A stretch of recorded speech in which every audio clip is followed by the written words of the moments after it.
Hello बच्चों, आज हम हिंदी सब्जेक्ट का सेकंड क्लास का पढ़ेंगे फर्स्ट चैप्टर। नाम है भाषा। क्या नाम है? भाषा। तो बच्चों, आप जानते हो भाषा किसे कहते हैं? आप बहुत अच्छे से जानते हो भाषा किसे कहते हैं। आप घर पे जो भी कुछ बोलते हो, आपके मम्मी पापा उसको समझ जाते हैं। आपके मम्मी पापा जो बोलते हैं उसको आप समझ जाते हो, तो वो क्या है? भाषा। ठीक है बच्चों, ये देखो चित्रों में देख रहे हो आप लोग, ये नेताजी हैं जो भाषण दे रहे हैं। ठीक है ना? तो इनकी ये जो भी बोलते हैं वो हम समझ जाते हैं, हम जो बोलते हैं वो ये समझ जाते हैं, तो वो क्या है? भाषा। ये टीचर है जो पढ़ा रही है, तो पढ़ाना क्या है? और वो उस पढ़ाई को जो हम समझ रहे हैं वो क्या है? भाषा। ये देखिए यहाँ पर ये बच्चा है, बच्चा क्या कर रहा है? रो रहा है। तो इसके रोने की आवाज़ सुन करके इसकी माँ दौड़ी चली आई। तो इसकी माँ इसके रोने की जो, भाई ये बच्चा किस लिए रो रहा है, तो ये माँ समझ गई ना कि बच्चा रो रहा है। ठीक है बच्चों, अब देखिए ऊपर के चित्रों में आपने देखा कि नेताजी सभा में लोगों को कुछ कह रहे हैं। शिक्षिका शामपट पर बच्चों के लिए कुछ लिख रही है। तो देखो नेताजी कुछ कह रहे हैं तो हम समझ रहे हैं। टीचर जो है वो बोर्ड पे कुछ पढ़ा रही है, तो बच्चे कुछ, जैसे बच्चे समझेंगे उनकी भाषा को तभी तो बच्चे लिख रहे हैं ना। आगे देखो बच्चों, छोटा बच्चा अपने भावों को अपनी माँ तक पहुँचाने के लिए रो रहा है, लेकिन कह नहीं पा रहा।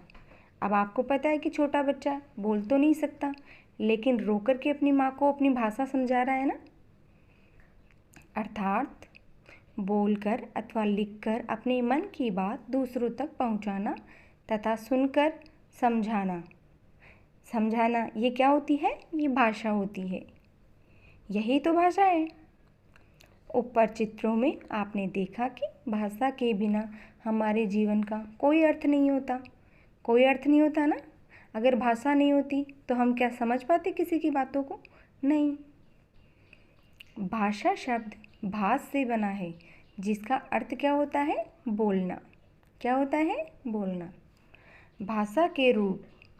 देखो बच्चों, भाषा के कितने रूप। अपन भाषा को कैसे कैसे समझा सकते हैं? मौखिक अर्थात मुंह से बोल करके, और लिखित हाथ से लिख करके। तो ये दोनों क्या हो गए? भाषा के रूप। ठीक है ना? आगे देखो बच्चों, मौखिक, जो हमने देखा पीछे, मौखिक भाषा। बच्चों, आप नीचे दिए गए चित्रों को देखो और बताओ कि चित्रों में क्या हो रहा है। ये देखो, पहले चित्र में दादी जी बच्चों को कुछ समझा रही है और बच्चे उनकी बात सुनकर समझ रहे हैं। दूसरे चित्र में बच्चा फ़ोन पर अपने मित्र से बात कर रहा है और उसका मित्र सुन कर के समझ रहा है ना।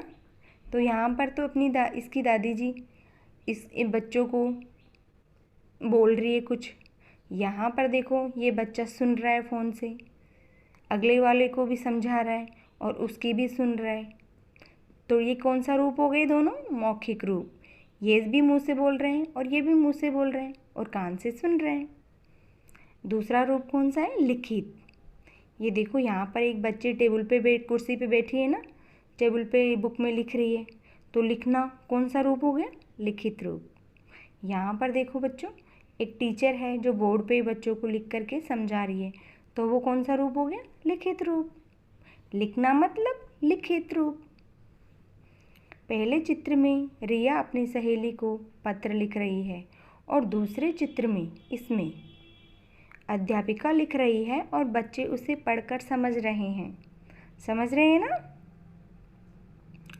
जब हम लिखकर अपनी बात दूसरों को समझाते हैं तो वह भाषा का लिखित रूप है। भाषा के द्वारा ही हम अपनी बात दूसरों तक पहुंचाते हैं। दूसरों तक कैसे पहुंचाएंगे हम बात को? भाषा के माध्यम से ही तो पहुंचाते हैं।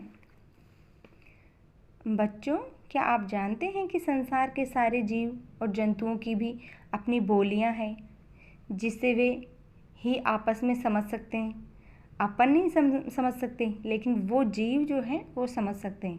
अपने को पता है कि चूहा कैसे करता है, चूं चूं, लेकिन एक चूहे की आवाज़ दूसरा चूहा तो समझ सकता है ना, उसकी जो भाषा है वो तो समझ जाएगा, लेकिन अपन नहीं समझ सकते। अपन तो समझेंगे कि हाँ चूं चूं कर रहा है तो कौन है, चूहा है।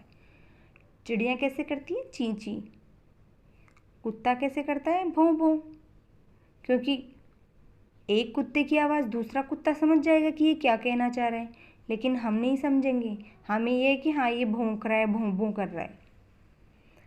कौवा, कौवा कैसे करता है, काऊं काऊं। बकरी, बकरी कैसे करती है, मैं मैं। मेंढक कैसे करता है, टर टर।